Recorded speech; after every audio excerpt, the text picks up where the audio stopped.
6월의 마지막 날이 찾아왔지만 기대하셨던 6특허 승인 소식은 들려오지 않고 또다시 정보 제출서 방해 공작으로 주가는 더 하락해 주주분들의 마음이 무거워진 시기입니다. 하지만 오늘은 여러분께 아직 꺼지지 않은 작은 희망의 불씨가 해외에서 살아 숨쉬고 있다는 사실을 전해드리고자 합니다. 알제리의 ICT 전문 매체 ITMAG는 6월 29일 LK99 상온 초전도체에 대한 기사를 발행했습니다. 모두가 관심을 잃었다고 생각한 LK99에 대한 해외의 관심이 완전히 사라지지 않았음을 보여주는 사례입니다. 이 작은 불씨가 모여 다시 큰 불길로 타오르는 그날까지 우리도 준비의 끈을 놓지 말아야 합니다.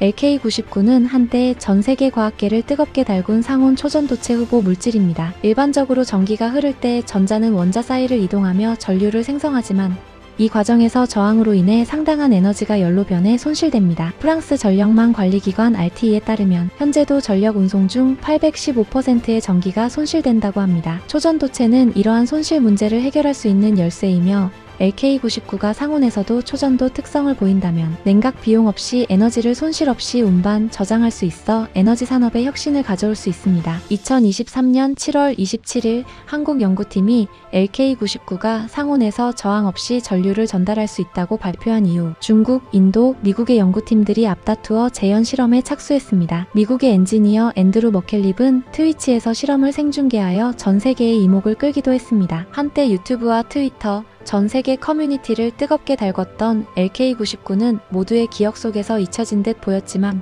실제로는 전 세계 연구소와 물리학자들이 여전히 이 실험을 반복하며 검증 중입니다. 하지만 아직까지도 재현 실험의 결과는 확정되지 않았습니다. 중국 연구팀은 성공했다고 주장하는 영상을 공개했지만 데이터 부족으로 증거로 인정받지 못했고 프랑스 파리-사클레 대학교의 물리학자 줄리언 비오비아로FF 교수는 초기 논문은 아마추어적으로 보여 신뢰하기 어렵지만 그렇다고 발견 자체가 거짓이라는 의미는 아니며 확실한 증거가 필요하다라고 지적했습니다. 그럼에도 불구하고 전 세계 연구자들이 이 실험을 이어가는 이유는 명확합니다. 만약 LK99가 상온 초전도체로 입증된다면 전력망의 효율성을 극대화하고 전기차, 자기부상열차, 초고속 컴퓨터, 양자 컴퓨터 등 첨단 기술 산업 전반의 패러다임을 바꿀 수 있기 때문입니다. 냉각 장치 비용이 필요 없고 에너지 손실 없이 무제한으로 전기를 운반할 수 있으며 기존 인프라 비용과 에너지 손실 비용을 획기적으로 낮출 수 있기 때문입니다. ITMAG 역시 이번 기사에서 이 물질이 가져올 잠재력은 크지만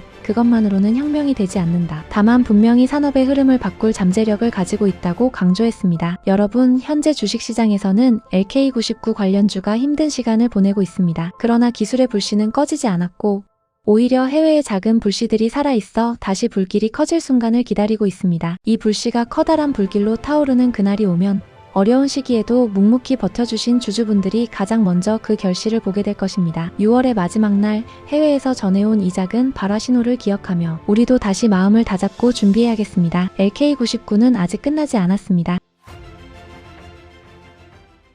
2023년 전 세계를 뒤흔든 물질 LK99 상온상합 초전도체라는 주장은 전 세계 투자자와 과학자들의 가슴을 뛰게 했죠. 하지만 결과는 아시다시피 재현 실패로 많은 사람들이 LK99는 끝났다고 말했습니다. 사실 과학자의 평생이 담긴 연구가 쉽게 재현된다는 것도 말이 안 되죠. 그러던 중 블로거 경제포타슘님이 소개한 논문이 있었습니다. 바로 LK99의 새로운 가능성을 다룬 최신 연구인데요. 핵심은 간단합니다. LK99는 초전도체로는 아직 불확실하지만 위상전자학 연구의 플랫폼이자 차세대 전자소자의 주인공으로 충분히 다시 주목받을 수 있다는 겁니다. 저도 해당 논문을 읽고 투자자 관점에서 느낀 인사이트를 나누고자 합니다. 복잡한 이론은 제치고 시청자분들이 이해하기 쉽게 말씀드리겠습니다. LK99는 결정 구조가 삐뚤빼뚤해서 전류가 양쪽으로 똑같이 흐르지 않습니다. 쉽게 말해 거울에 비쳤을 때 좌우가 똑같지 않은 집을 생각하면 됩니다. 이런 구조에서는 전류가 대칭을 잃고 자기장이 없어도 수직 전압이 생기는 현상이 나타납니다. 이게 바로 비선형 홀 효과입니다. 또 하나 중요한 요소가 있습니다. 바로 스핀 궤도 결합이라는 효과인데요. 이걸 고려하면 전자밴드가 쪼개지면서 수십 개의 웨일 포인트가 생깁니다. 웨일 포인트는 전자의 길목 같은 곳인데 여기서는 전류가 휘어지고 모이고 흩어집니다. 그래서 LK99에서는 외부 전기장 방향을 바꾸기만 해도 전류 크기와 방향이 달라지는 일이 벌어집니다. 즉 LK99는 전류를 각도로 조절하는 스마트 플랫폼이 되는 겁니다. 논문에서는 추가 실험을 통해 결국 강력한 비선형 홀 효과가 발생한다는 게 확인됐습니다. 여기서 더 흥미로운 사실은 이 효과가 단순히 존재하는 게 아니라 제어 가능하다는 점입니다. 외부 전기장의 방향을 바꾸면 전류의 크기와 위상이 달라지니까요. 이 말은 곧 LK99가 차세대 전자소자 개발에 최적화된 재료라는 뜻이 됩니다. 그렇다면 투자자에게 중요한 포인트는 뭘까요? 첫째, LK99는 초전도체 여부와 상관없이 연구 가치가 있다는 겁니다. 즉, 주가가 초전도체 논란으로만 오르내리던 2023년과는 다릅니다. 앞으로는 위상전자학과 비선형 전자학이라는 새로운 테마에서 가치를 다시 평가받을 수 있습니다. 둘째, 응용 가능성입니다. 초고감도 센서로 자율주행, 로봇, 의료기기에서 활용, RF 소자 5G, 6G, 위성통신 장비 핵심 부품, 에너지 하베스터 미세한 신호를 전력으로 바꾸는 기술, 차세대 반도체 전기장 방향만으로 연산을 제어하는 소자. 셋째, 투자 관점에서 수혜 가능 기업입니다. 통신 장비 기업 RF 소자 수요 확대, 전력 반도체 배터리 기업 에너지 변환 저장 기술의 접목, 자율주행 로봇 센서 업체 초정밀 센서 시장 확대. 쉽게 말해 논문에 따르면 LK99는 슈퍼컨덕터 테마가 아니더라도 비선형 전자학 테마로 재평가될 여지가 충분하다는 겁니다. 정리하겠습니다. 저 같은 초전 도깨미 입장에서는 여전히 세계 곳곳에서 LK99 연구가 이어지고 있다는 사실이 무척 반갑습니다. 어쩌면 인류는 아직 상온상합 초전도체를 품을 준비가 덜 됐는지도 모릅니다. 그래서 LK99는 먼저 위상전자학의 실험 플랫폼이자 새로운 전자소자의 열쇠로 자리 잡고 궁극적으로는 상온상합 초전도체로 인정받는 과정을 밟아갈지도 모르겠습니다. 물론 상온, 상합 초전도성의 최종 해답은 퀀텀에너지연구소, 한국에너지공과대학, 그리고 로렌스 버클리 국립연구소 같은 기관들이 내야겠지만 그와 별개로 LK99는 이미 새로운 길의 가능성을 보여주고 있습니다. 여러분은 LK99의 다양한 가능성에 대해 어떻게 생각하시나요? 섭씨 25도에서 전기저항이 0이 됐다. 중국 길림대와 상하이 과기대 연구팀이 상온 초전도체를 합성하는데 성공했다고 발표했습니다. 이건 단순한 과학 뉴스가 아닙니다. 우리가 그동안 LK99 가짜 논쟁으로 시간을 허비하던 사이 해외 각국에서는 연구를 진행해왔고 중국은 결국 실제 결과물을 내놓았습니다. 즉 미래 산업의 패권 경쟁에서 누가 먼저 기술을 상용화하느냐, 투자 판도가 어디로 움직이느냐를 가를 분기점이기 때문입니다. 오늘 영상에서는 중국의 상온 초전도체 실험이 갖는 과학적 의미와 한계, 그리고 퀀텀에너지 연구소의 LK99 6특허와의 차이, 마지막으로 투자자 관점에서 이 소식이 던지는 인사이트까지 함께 살펴보겠습니다. 이번에 중국 연구팀이 합성한 핵심 물질은 레시, 즉 란탄과 스칸듐의 합금의 수소 화합물을 결합한 신소재입니다. 그들은 여기에 무려 지구 중심부와 맞먹는 압력을 가했습니다. 그 결과 25도에서 전기 저항이 완전히 사라졌습니다. 이론적으로는 상온 초전도체가 실현된 셈입니다. 하지만 문제는 조건이죠. 그 압력은 우리가 생활하는 어떤 환경에서도 절대 구현할 수 없습니다. 결국 이번 성과는 실험실 안의 초전도체 현실과는 아직 거리가 먼 단계입니다. 그럼에도 이 연구가 전 세계 과학계와 투자자들이 주목해야 하는 이유는 분명합니다. 바로 상온에서도 초전도는 가능하다는 사실을 실험적으로 증명했다는 것. 이건 물리학의 역사에서 100년 넘게 유지된 통념, 초전도체는 극저온에서만 존재한다를 뒤흔든 실험 결과입니다. 즉, 중국은 이번 실험으로 우리는 상온 초전도체를 향해 실제로 전진 중이다 라는 메시지를 전 세계에 던진 셈입니다. 과학적 성과일 뿐만 아니라 기술 패권과 투자 흐름의 신호탄이기도 한 거죠. 중국 연구팀의 상온 초전도체 그 핵심은 압력이었습니다. 260기가파스칼, 지구 중심부 수준의 초고압을 가해 25도에서 전기 저항이 0이 됐다는 결과를 얻었죠. 즉, 온도는 상온이지만 압력은 비현실적 실험실 안에서만 가능한 초전도체였습니다. 반면 퀀텀에너지 연구소의 LK99 6특허는 압력조차 필요 없는 초전도체를 목표로 하고 있습니다. 중국은 조건을 극단적으로 높여서 초전도를 만들었고 한국의 LK99는 조건을 완화하면서도 동일한 결과를 얻으려 한 거죠. 어떤 방식이 더 어렵고 혁신적인지는 이미 답이 나와 있습니다. 중국이 힘으로 밀어붙인 초전도체라면 LK99는 구조로 설계한 초전도체입니다. 그 핵심은 6특허에 명시된 화학식입니다. AABBOCXD. 여기서 납, 구리, 인, 황이 반응해 아파타이트 구조 내부의 구리가 치환되면서 전자흐름 경로가 바뀌는 구조. 이게 바로 저항이 0이 되는 원리 구조적 초전도입니다. 중국은 물리적 압력으로 전자를 강제로 이동시켰다면 LK99는 물질의 구조 자체를 바꿔 자연스럽게 전자가 이동하는 통로를 만든 겁니다. 바로 이 차이가 실험실 초전도체와 산업용 초전도체를 가르는 경계입니다. 중국의 실험은 가능성을 보여줬지만 LK99의 특허는 현실화의 설계도입니다. 그래서 투자자 입장에서는 중국 뉴스에 놀라기보단 이제 세상이 상온 초전도체를 진지하게 받아들이기 시작했다는 시그널로 해석해야 합니다. LK99 논란 이후 세계는 한동안 초전도체 연구를 회의적으로 봤습니다. 하지만 이번 중국의 실험은 그 흐름을 바꿀 하나의 계기가 될 수 있습니다. 명확한 장비와 수치, 재현 가능한 데이터가 등장하면서 초전도 논쟁이 다시 물리 실험 단계로 복귀했기 때문입니다. 물론 260GPa이라는 압력은 산업화 불가능한 수준입니다. 하지만 이번 연구는 수속의 화합물 구조를 안정화시키는 새로운 접근법을 제시했습니다. 이 구조를 모사의 저압에서도 유지되는 수속의 물질을 만들 수 있다면 우리는 진짜 상온 초전도체에 더 가까워질 겁니다. 압력은 한계이자 단서입니다. 중국은 극단적 조건 속에서도 상온 초전도는 가능하다는 물리적 가능성을 증명했습니다. 그렇다면 한국의 LK99는 어떤 의미를 가질까요? LK99는 상온, 상압에서도 가능한 초전도체라는 이상적 철학을 제시했습니다. 결국 두 연구는 둘 다 초전도 기술 진화의 한 축을 담당하고 있는 것이죠. 여기서 우리가 하나 짚고 넘어가야 하는 부분은 LK99는 산업화를 위한 과정을 밟고 있다는 겁니다. 지난 6월 카이스트 김정호 교수는 한 유튜브 방송에서 한국 HBM 반도체의 발전 현황에 대해 설명하며 여러 문제를 해결하기 위해 초전도 물질 사용을 누군가 제안해 국내 최고 기술 개발자와 만났다고 했습니다. 그리고 그 개발자에게 초전도 물질이 반도체와 결합해야 할 몇 가지 조건을 제시했다고 언급했습니다. 그중 예시로 초전도 물질과 반도체의 공정 과정에서의 온도가 같아야 한다면서 반도체는 1000도라고 언급했는데 실제 퀀텀 에너지 연구소 6특허에 제시된 LK99는 600도에서 1000도 사이에서 초전도성을 지니게 하는 세라믹 화합물의 제조 방법입니다. 즉 중국의 25도 실험도 의미 있지만 산업화를 위해서는 산업 작동 온도에서 초전도성을 구현하는 것이 핵심입니다. LK99는 바로 그 현실적 기술 노선을 걷고 있습니다. 이제 세계는 초전도체 경쟁에 임하게 들어섰습니다. 미국의 MIT와 하버드, 유럽의 막스 플랑크 연구소, 중국의 길림대와 상하이 과기대, 그리고 한국의 퀀텀 에너지 연구소까지 모두가 초전도라는 기술 경쟁에 뛰어들고 있습니다. 이건 단순한 연구 경쟁이 아닙니다. 차세대 패권을 두고 벌어지고 있는 전쟁입니다. 결국 이 싸움의 본질은 하나입니다. 누가 먼저 현실로 구현하느냐. 현재 글로벌 빅테크 기업들은 퀀텀 시대의 주인공이 되기 위해 벌써부터 각축전을 벌이고 있습니다. 특히 IBM은 2029년을 목표로 양자 컴퓨터 상용화 로드맵을 공개하며 전 세계 연구 인력과 투자를 집중시키고 있습니다. 이건 단순한 기술 개발이 아니라 AI 양자 초전도 3대 기술축을 묶는 산업혁명 프로젝트입니다.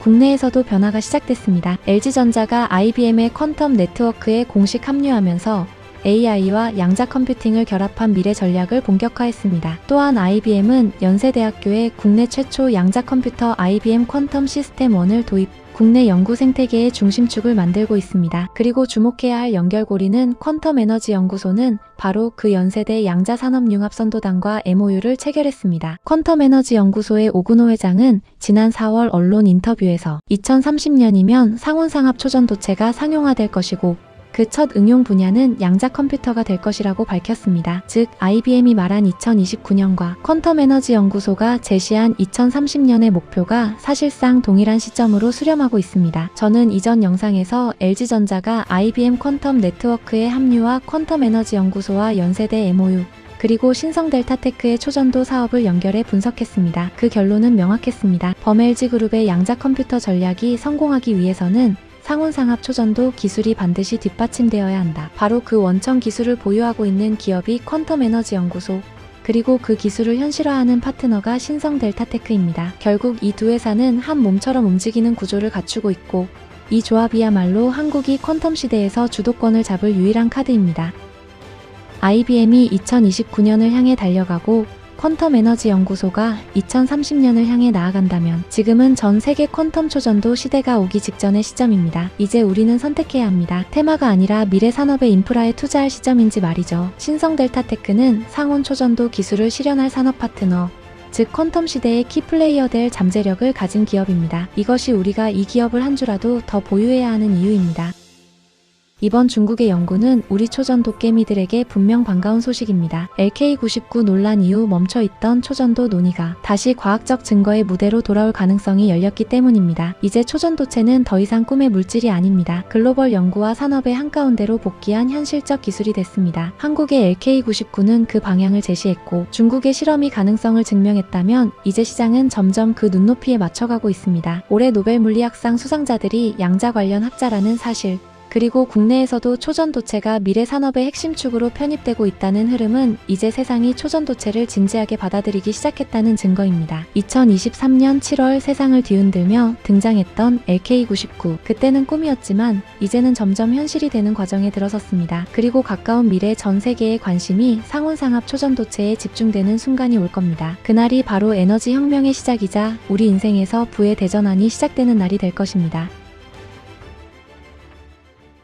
지금 패권국 미국이 가장 두려워하는 건 중국의 군사력도 인공지능도 아닙니다. 단 한 줄의 전선으로 세상을 바꿀 수 있는 기술이죠. 바로 상온상압 초전도체입니다. 전기 저항이 0이 되는 순간 에너지, 반도체, 국방, 의료 모든 산업의 질서가 뒤집힙니다. 이 기술을 먼저 상용화하는 나라가 석유 이후의 새로운 패권 시대를 열게 됩니다. 한마디로 전기의 세기를 지배하는 나라가 21세기를 다시 쓰는 겁니다. 그리고 지금 그 싸움의 최전선에는 미국과 중국이 있습니다. 하지만 23년 7월 갑작스러운 LK99의 등장으로 모든 연구는 더욱 빨라지게 됩니다. 상온 초전도체, 단순한 과학의 문제가 아닙니다. 국가의 운명을 건 기술 전쟁, 지금 시작됩니다. 2023년 7월 퀀텀 에너지 연구소에서 연구 중인 상온상압 초전도체 LK99가 공개됩니다. 전기 저항이 0이 되고 자석 위에서 둥둥 떠오르는 영상. 전 세계 과학자들이 충격에 빠졌습니다. 진짜냐 가짜냐 논란에 휩싸였지만 불과 2년 만에 유라시아, 남아공, 일본, 호주 특허가 잇따라 승인. LK99는 단순한 실험이 아니라 기술로 인정받기 시작했습니다. 그리고 지금 세계는 이 사건을 기점으로 누가 먼저 상온 초전도체를 산업에 적용하느냐의 기술 패권 전쟁에 돌입했습니다. 미국은 오랫동안 초전도 연구의 중심이었습니다. BCS 이론, 고온 초전도체, 양자 컴퓨팅, 이 모든 혁신이 미국 연구소에서 태어났죠. 하지만 2023년 세계를 뒤흔든 사건이 터집니다. 로체스터대 랑카 디아스 교수팀이 발표한 상온 초전도 논문. 섭씨 -23도에서 초전도 현상을 구현했다며 네이처에 게재됐지만 결과는 데이터 조작. 2024년 논문은 철회되고 교수는 해임됩니다. 과학계의 신뢰는 무너졌지만 이 사건은 미국이 여전히 꿈을 포기하지 않았다는 증거이기도 합니다. 디아스 사태 이후 미 에너지부는 초전도 기술을 차세대 전략으로 재편했고 MIT, 스탠퍼드, 시카고대 연구진은 AI 기반 신물질 탐색 시뮬레이션으로 방향을 틀었습니다. 또 LK99 샘플을 제공받은 로렌스 버클리 국립연구소는 양자 시뮬레이션으로 분석해 이론적으로 가능하다는 결과를 발표했죠. 즉, 미국은 실패를 딛고 다시 뛰고 있습니다. 한편 중국은 완전히 다른 방식으로 접근했습니다. 베이징에만 3억 달러 규모의 초전도 전용시설, 종합극한 조건 사용자 시설을 세웠습니다. 이곳은 초저온, 초고압, 초강력 자기장, 초고속 레이저, 모든 극한 조건을 한 공간에 구현할 수 있는 현대판 연금술실입니다. 여기서 벌어지는 실험들은 상상을 초월합니다. 청진광 교수팀은 큐빅 엠빌로 망간 기반 신물질을 합성했고 저우루이 연구진은 26T급 자기장에서 섭씨 195도에서도 작동 가능한 초전도 후보물질을 검증했습니다. 이 시설은 해외 과학자에게도 개방돼 케임브리지대 연구팀이 우라늄 텔루라이드 초전도체 연구를 수행하며 세계에서 유일하게 가능한 환경이라 평가했습니다. 중국은 극한으로 밀어붙이는 전략입니다. 수소화물 초전도체, 라H, 라-SC-H계 등 고압 실험으로 상온 초전도 가능성을 수차례 입증했습니다. 2025년엔 니켈 산화물계 고온 초전도체를 상압에서 구현하며 네이처에 보고했습니다. 모든 장비 100% 국산. 중국은 과학 자립까지 동시에 이루고 있는 셈입니다. 그렇다면 두 나라는 지금 어떻게 초전도체를 산업에 적용하고 있을까요? 미국은 2008년 뉴욕 롱아일랜드에 138kV급 초전도 송전선을 깔고 3년간 실증했습니다. 송전 손실은 제로에 가깝고 변압기 구조도 단순화됐습니다. 하지만 중국은 상하이에서 1.2km 초전도 케이블을 세계 최초 상용화. 국망이 주도한 이 프로젝트는 기존 케이블 4가닥에서 6가닥을 하나로 대체하며 전력 손실을 70%나 줄였죠. 중국은 620km/h급 초전도 자기 부상 열차를 개발, 액체질소 냉각 자석으로 하이퍼루프 시대를 열고 있습니다. 미국은 나사가 초전도 모터를 전기 비행기에 적용 중입니다. MRI 장비의 핵심은 초전도 자석입니다. 그런데 헬륨 고갈로 냉각 없는 MRI가 새 트렌드가 되고 있습니다. 중국, 미국 모두 헬륨 프리 초전도 자석을 개발 중이죠. 초전도 양자 센서 SQID은 수십 킬로미터 떨어진 잠수함의 자기장까지 감지할 수 있습니다. 중국은 이를 양자 레이더로 발전시켜 스텔스기를 탐지하려 하고 미국은 초전도 전자기 레일건 연구를 계속하고 있습니다. 결국 초전도체는 모든 산업의 인프라를 바꿀 기술입니다. 그리고 상온, 상압에서 작동하는 순간 전 세계의 에너지 통신 국방 지도가 재편됩니다. 논문 수로 보면 중국이 압도적입니다. 지난 10년간 고온 초전도 관련 논문은 미국을 제치고 세계 1위, 특허도 마찬가지입니다. 하지만 질적 측면에서는 여전히 미국이 강합니다. 노벨상으로 이어진 초전도 이론, 양자 컴퓨팅 큐비트 기술, 이런 핵심 지식 재산은 대부분 미국의 몫이죠. 결국 누가 먼저 발견하느냐보다 중요한 건 누가 먼저 표준화하느냐입니다. 중국은 실험 인프라로, 미국은 시스템과 특허 네트워크로 맞서고 있습니다. 과학은 국경이 없지만 기술 패권에는 국경이 있습니다.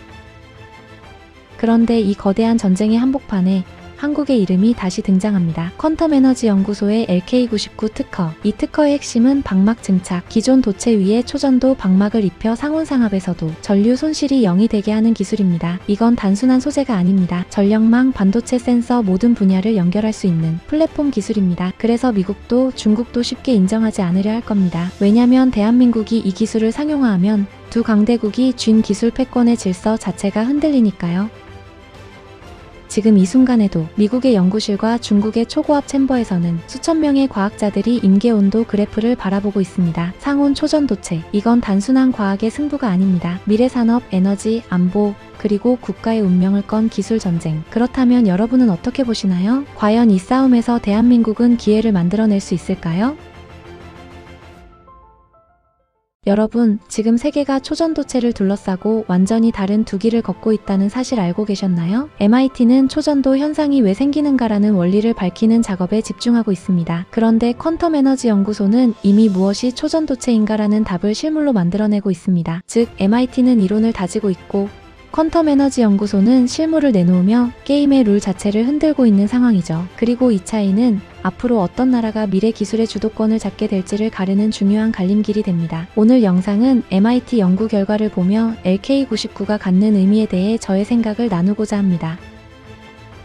MIT가 최근 마법 각도 그래핀에서 충격적인 장면을 포착했습니다. 삼중층 그래핀에서 전류가 흐르는 순간 저항이 0으로 떨어지며 초전도 갭이 형성됐는데 그 모양이 우리가 기존에 알고 있던 초전도체와는 완전히 달랐습니다. 부드러운 곡선? 아닙니다. 그래프는 비자 형태로 뚝 떨어지는 전혀 새로운 신호를 보여줬습니다. 이게 왜 중요하냐면 우리가 70년 넘게 초전도체를 설명해온 BCS 이론, 즉 격자 진동이 전자쌍을 만든다는 통념을 뒤집는 결과이기 때문입니다. MIT는 이 발견을 비전통 초전도성이라 부릅니다. 쉽게 말해 초전도 현상의 작동 원리를 새로 쓰기 시작했다는 이야기죠.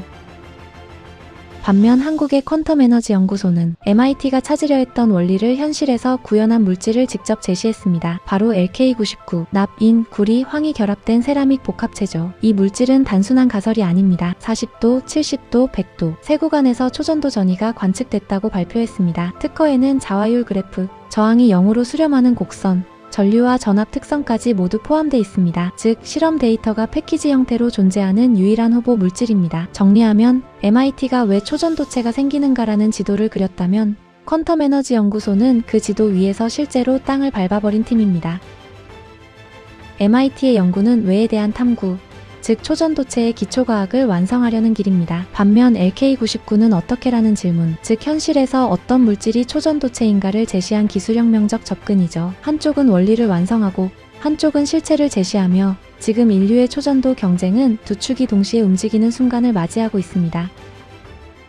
지금 세계 각국이 초전도체 연구를 멈추지 않는 이유는 단 하나입니다. 초전도 기술은 단순 꿈의 기술로 과학자들의 개인 성취를 위함이 아니라 다가오는 미래사회에서 반드시 필요한 기술이기 때문입니다. 전력, 의료, 국방, 양자 컴퓨팅까지 저항이 사라지는 순간 산업의 계산법은 완전히 달라집니다. 그래서 미국, 유럽, 중국, 일본이 모두 이 분야를 놓지 않는 것이죠. 그런데 이 미래 기술을 실제로 구현할 후보 물질을 내놓은 곳은 전 세계 단 한 곳, 바로 한국의 퀀텀 에너지 연구소입니다. 초기 특허뿐 아니라 최근 신규 특허에는 기존 도체에 LK99 입자를 입히면 전도성이 약 10% 이상 증가한다는 내용까지 포함되어 있습니다. 즉, 상온 초전도체에서 산업 적용 가능한 세라믹으로 확장되고 있다는 뜻이죠. 결국 한 가지 사실만 남습니다. 미래는 초전도체를 필요로 하고 그 기술을 만들어낼 곳으로 유력한 곳은 지금 퀀텀 에너지 연구소이며 그곳과 한몸이 되어가고 있는 신성 델타테크입니다. 그렇다면 우리의 투자는 흔들릴 이유가 없습니다.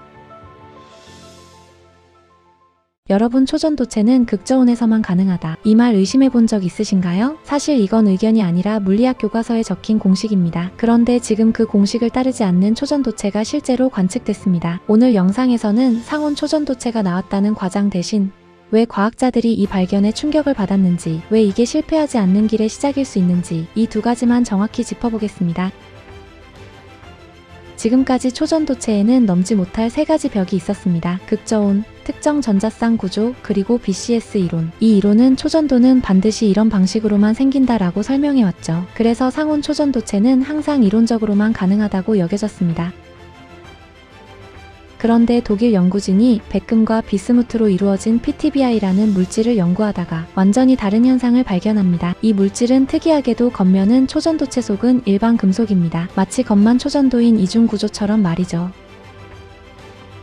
더 충격적인 건 여기서부터입니다. 이 물질을 반으로 잘라내도 새로 드러난 표면이 즉시 초전도 상태가 됩니다. 보통이라면 결함이 생기고 성질이 깨져야 정상인데 이건 깨지지 않습니다. 왜냐면 이 초전도성은 우연히 생긴 성질이 아니라 위상학적으로 보호된 성질이기 때문입니다. 쉽게 말해 운 좋게 생긴 초전도체가 아니라 구조 자체가 초전도를 강제하는 물질이라는 뜻이죠. 그리고 여기서 BCS 이론이 무너집니다. 기존 초전도체는 전자들이 모든 방향에서 균일하게 쌍을 이룹니다. 그런데 이 물질은 6개 방향에서는 아예 전자쌍이 형성되지 않습니다. 과학자 표현 그대로 지금까지 본 적 없는 형태입니다. 이 말은 곧 초전도체가 BCS 이론 말고도 다른 방식으로 존재할 수 있다. 즉 공식이 하나 더 열렸다는 의미입니다. 이 발견이 더 중요한 이유는 하나입니다. 이 구조가 마요라나 입자를 자연스럽게 만들어내기 때문입니다. 마요라나 입자는 오류의 극도로 강한 차세대 양자 컴퓨터의 핵심 재료로 불립니다. 연구진은 말합니다. 두께 조절, 자기장 제어, 이 두 가지만 해결되면 이 물질은 실험실을 넘어 실제 양자 기술 플랫폼이 될 수 있다고요. 정리하겠습니다. 이번 발견은 상온 초전도체 완성 선언은 아닙니다. 하지만